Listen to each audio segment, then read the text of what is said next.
નમસ્કાર વિદ્યાર્થી મિત્રો, મારી યુટ્યુબ ચેનલ વિદ્યાદીપમાં આપ સૌનું હાર્દિક સ્વાગત છે। મિત્રો, આજના વિડીયોની અંદર આપણે ધોરણ 6 વિષય છે હિન્દી, તેમાં પ્રથમ સત્રનું પુનરાવર્તન પેલું છે, તેમાં આપેલા પ્રશ્નો છે તેના જવાબો વિશે આજે આપણે આ વિડીયોની અંદર માહિતી મેળવીશું। વિદ્યાર્થી મિત્રો, જો તમે મારી ચેનલમાં નવા હોય તો મારી ચેનલને જરૂરથી સબસ્ક્રાઇબ કરો, વિડીયો લાઇક કરો, શેર કરો અને બેલ નોટિફિકેશન આઇકોન ઓન કરો, જેથી આગળના દરેક નવા વિડીયોની નોટિફિકેશન તમારા મોબાઈલની સ્ક્રીન પર મળી શકે। તો ચાલો વિદ્યાર્થી મિત્રો શરૂ કરીએ। ધોરણ 6 વિષય છે હિન્દી, તેમાં પ્રથમ સત્રનું પુનરાવર્તન પેલું, તેમાં પહેલો પ્રશ્ન આપેલો છે, निम्नलिखित रिक्त स्थानों को कोष्टक में से सही शब्द चुनकर वाक्य पूर्ण कीजिए। तो पहलू वाक्य बनसे सब लड़के अपने अपने घर जा सकते हैं। बीजू वाक्य, रमेश को बुखार था इसीलिए वह स्कूल नहीं गया। त्रीजू वाक्य, मीना और जेमिनी बाजार जा रहे थे। चौथू वाक्य, मैंने बिच्छू को दलदल से बाहर निकाला।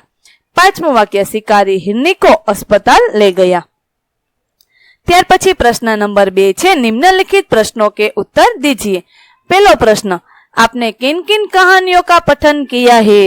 तो जवाब में आवशे, मैंने इन कहानियों का पठन किया है। दयालु शिकारी, बातूनी कछुआ, प्यासा कौवा, कौवा और लोमड़ी, समझदार नन्ही। ત્યાર પછી બીજો પ્રશ્न, आपने पढ़ी हुई कहानी अपने शब्दों में लिखिए। विद्यार्थी मित्रों, અહીં તમે જે વાર્તા વાંચી હોય તે વાર્તા તમારે તમારા શબ્દોમાં અહીં લખવાની છે। ત્યાર પછી ત્રીજો પ્રશ્ન, शिकारी ने हिरनी को कैसे बचाया? जवाबમાં આવશે, शिकारी की गोली हिरनी की टांग में लगी थी। शिकारी हिरनी को जानवरों के अस्पताल में ले गया, वहां डॉक्टर ने हिरनी का इलाज किया। इस तरह शिकारी ने हिरनी को बचाया। चौथो प्रश्न, प्रगति, न्याय और मानव धर्म के लिए हमारा क्या कर्तव्य है? जवाब, हम विश्व के सभी राष्ट्रों को एकता के सूत्र में बांधे, हम सब में समता और ममता की भावना जगाए, हम सारे विश्व में शांति की स्थापना करें। प्रगति, न्याय और मानव धर्म के लिए यही हमारा कर्तव्य है। ત્યાર પછી પાંચમો પ્રશ્न, नन्ही बतख का स्वभाव कैसा था? जवाब, नन्ही की माँ ने उसे सिखाया था कि वह भलाई के काम करे। जो नन्ही के साथ बुरा बर्ताव करता था उसके साथ भी वह भलाई करती थी। किसी से बदला लेने के लिए वह अपनी अच्छी आदत छोड़ना नहीं चाहती थी। मुसीबत में पड़े हुए को बचाना वह अपना फर्ज समझती थी। इस प्रकार सबकी भलाई करना नन्ही बतख का स्वभाव था। ત્યાર પછી ત્રીજો પ્રશ્ન છે, निम्नलिखित वर्णों से शुरू करके 5-5 शब्द बनाइए और वाक्य में प्रयोग कीजिए। વિદ્યાર્થી મિત્રો, અહીં આપણને વર્ણ આપેલો છે ચ, તો તેના ઉપરથી આપણે 5-5 શબ્દ બનાવવાના છે અને એ શબ્દનું આપણે વાક્ય લખવાનું છે। ચ પરથી શબ્દ લખ્યા છે ચમેલી, ચક્કી, ચતુર, ચંપા અને ચંદ્रमा। તો આ શબ્દો છે તેના પરથી વાક્યો બનાવ્યા છે તે જોઈએ। चमेली का फूल खूब खुशबूदार होता है, चक्की से अनाज पिसा जाता है। रमेश चतुर लड़का है, यह चंपा का वृक्ष है। चंद्रमा के प्रकाश को चांदनी कहते हैं।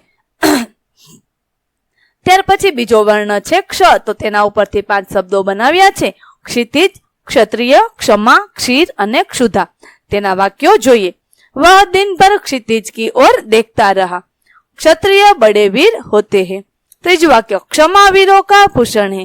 चौथું वाक्य, दूध को क्षीर भी कहते हैं। પાંચમું વાક્ય, मुझे बड़ी क्षुधा એટલે કે ભૂખ લગી है। ત્યાર પછી ત વર્ણ પરથી શબ્દ બનાવ્યા છે, તરબૂચ, તરાજુ, તમાશા, તસવીર અને તલવાર। તેના વાક્યો જોઈએ। यह तरबूज बहुत मीठा है, तराजू से वस्तुओं का वजन मालूम होता है, हमने बंदर का तमाशा देखा। ये ऐतिहासिक स्थानों की तस्वीरें हैं, तलवार की धार बहुत तेज है। ત્યાર પછી ચોથું છે તેમાં વર્ણ છે ભ, તો ભ ઉપરથી 5 શબ્દો બનાવ્યા છે, ભવન, ભજન, ભક્ત, ભક્ષક, ભગદड़। તો તેના વાક્યો બનાવ્યા છે તે જોઈએ। यह शाला का नया भवन है, गांधी जी रोज भजन करते थे। ત્રીજું वाक्य, नरसिंह मेहता श्री कृष्ण के भक्त थे। चौथું वाक्य, हाय रक्षक की भक्षक बन गया। પાંચમું वाक्य, धमाका होते ही चारों ओर भगदड़ मच गई। ત્યાર પછી પ્રશ્ન નંબર 4, समान तुक એટલે કે પ્રાસ વાલે શબ્દ બનાકર लिखिए।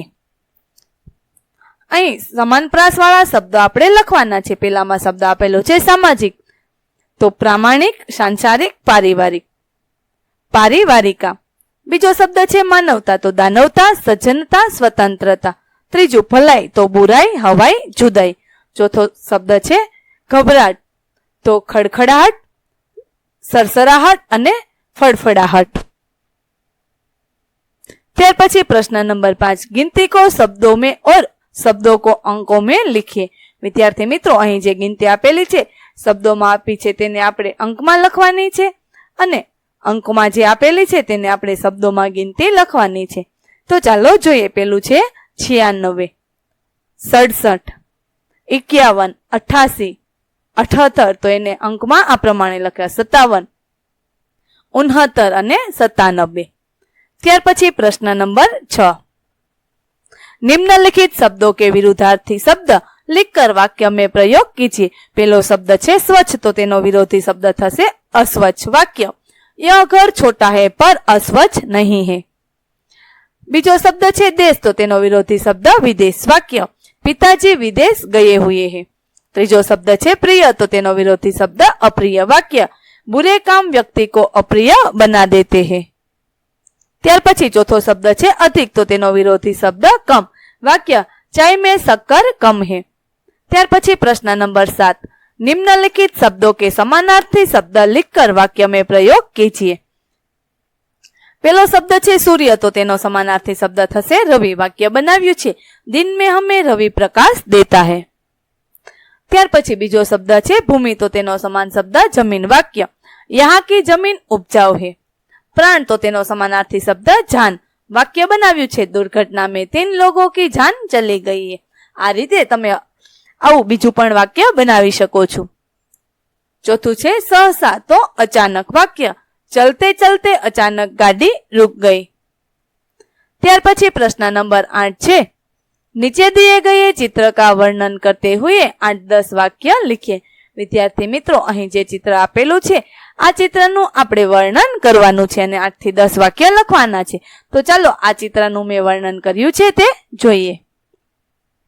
इस चित्र में गांव के नदी घाट का प्रातःकालीन दृश्य दिखाया गया है। पहाड़ के पीछे से सूर्य निकल रहा है। नदी के दोनों किनारों पर बरगद के वृक्ष है। नदी में 3 बकते तैर रही है। बगुला चोंच में मछली पकड़े हुए है। एक लड़का बरगद की 2 जड़ों से झूल रहा है। एक लटकती जड़ पर चिड़िया बैठी झूल रही है। 2 लड़के नदी में तैर रहे हैं। एक खरगोश झाड़ी में छिपा बैठा है। 2 स्त्रियां घाट से लौट रही है। एक के सिर पर 2 घड़े हैं और दूसरे के सिर पर टोकरी में धुले हुए कपड़े हैं। एक स्त्री घाट पर कपड़े धो रही है। एक मंदिर के छज्जे पर मोर बैठा है। मंदिर पर ध्वजा लहरा रही है। मंदिर के बाहर एक यात्री विश्राम कर रहा है। उसके पीछे पानी का घड़ा रखा हुआ है। दूर एक ग्वाला नदी में गाय को पानी पिला रहा है। बरगद के पेड़ पर एक पक्षी घोंसले में अंडों के पास बैठा है। नारियल के 2 पेड़ों के पास एक लड़का कागज की नाव तैरा रहा है और दूसरा लड़का हाथ से कुछ इशारा कर रहा है। दूर दूर गांव की झोपड़ियां दिखाई दे रही है।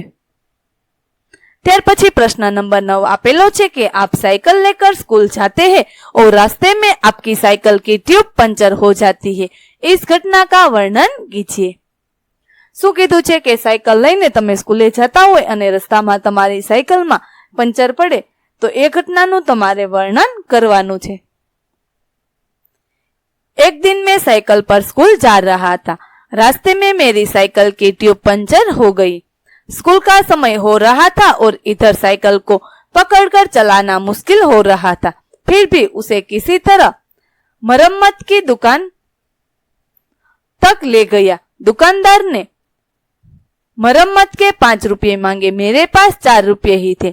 मैंने उसे भरोसा दिलाया कि अगले दिन में 1 रुपया दे जाऊंगा। ट्यूब तो ठीक हो गई, लेकिन स्कूल पहुंचने में आधे घंटे की देर हो गई। मैंने वर्ग शिक्षक को सारी घटना सच सच बता दी। वे बोले, आज तो ठीक है, पर परीक्षा के दिन ऐसा हुआ तब क्या करोगे? मैंने कहा, साहब तब मैं घर से जल्दी निकलूंगा। उन्होंने मुस्कुराते हुए मुझे वर्ग में प्रवेश करने की अनुमति दे दी। ત્યાર પછી પ્રશ્ન નંબર 10 છે, ચિત્ર કે આધાર પર કહાની લખીએ। વિદ્યાર્થી મિત્રો, અહીં ચિત્રો આપેલા છે, આ ચિત્રના આધારે આપણે વાર્તા બનાવવાની છે। વાર્તાનું નામ છે બંદર ઓર મગર અથવા તો બંદર की चतुराई। तो ચાલો આ વાર્તા આપણે જોઈએ। एक बंदर था, वह नदी के किनारे एक पेड़ पर रहता था। पेड़ पर मीठे मीठे फल थे। बंदर फल खाता और खुश रहता था। एक दिन एक मगर नदी के किनारे आया। बंदर ने उसे फल खाने के लिए दिए। मगर और बंदर में दोस्ती हो गई। मगर ने एक दिन कहा, मैं रोज तुमसे मिलता हूँ और तुम्हारे दिए हुए मीठे मीठे फल खाता हूँ। अब तुम भी तो मेरे घर चलो, वहां मैं तुम्हें बढ़िया बढ़िया चीजें खिलाऊंगा। बंदर मगर की बातों में आ गया। वह मगर की पीठ पर बैठ गया। नदी के बीच पहुंचकर मगर बोला, मैं तो तुम्हारा कलेजा खाना चाहता हूँ। बंदर घबराया, मगर उससे बुद्धि से काम लिया। बंदर घबराया, मगर उसने बुद्धि से काम लिया। उसने कहा, अरे अपना कलेजा तो मैं पेट पर ही रख आया हूँ, तुम मुझे पहले कहते। अब लौटकर किनारे चलो, मैं तुम्हें अपना कलेजा दे दूंगा। मूर्ख मगर बंदर को लेकर जैसे ही नदी के किनारे पहुंचा, बंदर मगर की पीठ से उछलकर पेड़ पर जा बैठा और बोला, मूर्ख, कलेजा कहीं पेड़ पर रखा जाता है? वह तो हमारे शरीर में ही होता है। भगवान की कृपा से मैं तेरे जाल में फंसने से बच गया। इस तरह बंदर ने चतुराई से अपनी जान बचाई। विद्यार्थी मित्रों, અહીં આપણે ધોરણ 6 વિષય છે હિન્દી। તેમાં પહેલા સેમેસ્ટરનું પુનરાવર્તન પહેલું છે, તેમાં જેટલા પ્રશ્નો આપેલા છે તેના જવાબો પૂરા કરીએ છીએ। આગળ પાઠ 5ના પ્રશ્નોના જવાબો મેળવવા માટે મારી ચેનલને જરૂરથી સબસ્ક્રાઇબ કરો। વિદ્યાર્થી મિત્રો, ફરી મળીશું પાઠ 5ની અંદર, ત્યાં સુધી આવજો।